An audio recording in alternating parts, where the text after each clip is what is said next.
घाईघाईने हा व्हिडिओ पुढे ढकलू नकोस. हा व्हिडिओ तुझ्यापर्यंत सहज आलेला नाही. आज प्रकटीकरण दिनाच्या या पवित्र मुहूर्तावर मी तुला अक्कलकोटमधून आवाज दिलाय, फक्त तुझ्यासाठी. होय, तुझ्यासाठी. कारण मला माहीत आहे तुझं मन सध्या एका वादळात अडकलंय. तुझे डोळे मिटून घे आणि मी काय सांगतोय ते शांत चित्ताने ऐक. तू कधी अक्कलकोटला आला आहेस? किंवा तुझ्या मनात खूपदा आलंय ना की स्वामी, एकदा तरी तुमच्या दारात यायचंय. माझ्या दरबारात येणाऱ्या लाखो भक्तांची गर्दी तू पाहिली असेल, पण तुला माहीत आहे माझं प्रकटीकरण कसं झालं? मी या धरेवर का आलो? ही एक खूप जुनी पण तुझ्या आयुष्याशी जोडलेली गोष्ट आहे. खूप वर्षांपूर्वीची गोष्ट आहे. मंगळवेढ्याच्या जंगलात एक निष्पाप व्यक्ती भटकत होती. तिला कसलीही अपेक्षा नव्हती, फक्त आत्मज्ञानाची भूक होती. पण दुनियादारी खूप निष्ठुर होती. त्या निरागस जीवाला जगाने खूप त्रास दिला, छळलं, अपमानित केलं. त्या जीवाच्या डोळ्यांतलं पाणी पाहून माझे आसन डळमळले. मी प्रकट झालो. मी एका मानवी देहात त्या जंगलात उभं राहिलो.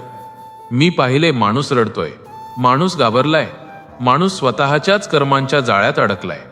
मी फक्त मंगळवेढ्यातून अक्कलकोटला आलो नाही बाळा. मी तुझ्या मनाच्या जंगलातल्या अंधाराला दूर करण्यासाठी आलो.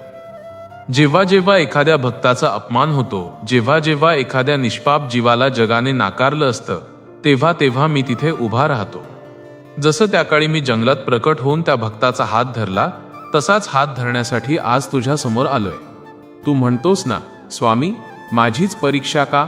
बाळा, तू खूप प्रयत्न केलेस, खूप सोसला आहेस. तुला वाटलं की तुझं कोणीच नाही. पण आठव, जेव्हा तू रात्रभर जागून रडत होतास, तेव्हा तुला कोण सावरत होतं? तुझा पराभव व्हायला आला होता, तेव्हा तुला पुन्हा लढण्याची उमेद कोण देत होतं? मी तिथे होतो. तुझी परीक्षा घेण्यासाठी नाही, तर तुला त्या परीक्षेत पास करण्यासाठी मी तुला पाठिंबा देत होतो.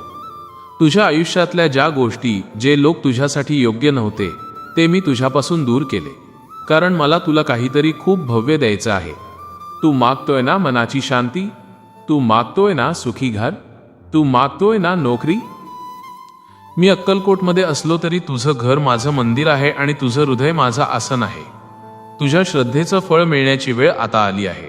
कारण हा व्हिडिओ तुझ्या समोर येणं हा एक शुभ संकेत आहे. तुझं नशीब आता मोठी कलाटणी घेणार आहे. आज या क्षणापासून मनातला प्रत्येक संशय सोडून दे. होईल का नाही हा विचार करण्यापेक्षा माझे स्वामी समर्थ आहेत ते करणारच, हा ठाम विश्वास ठेव. तुझ्या आयुष्यातली दुःखाची पानं आता उलटली जाणार आहेत. तुझी अडकलेली कामं मार्गी लागतील, शत्रू नमतील आणि तुझ्या घरात आनंदाची बरसात होईल. मी तुझा हात कधीच सोडणार नाही. हा प्रकटीकरण दिनाचा आशीर्वाद तुझ्यासोबत कायम आहे. जा, निश्चिंत राहा, आनंदी राहा, कारण भिवू नकोस. मी तुझ्या पाठीशी आहे. श्री स्वामी समर्थ.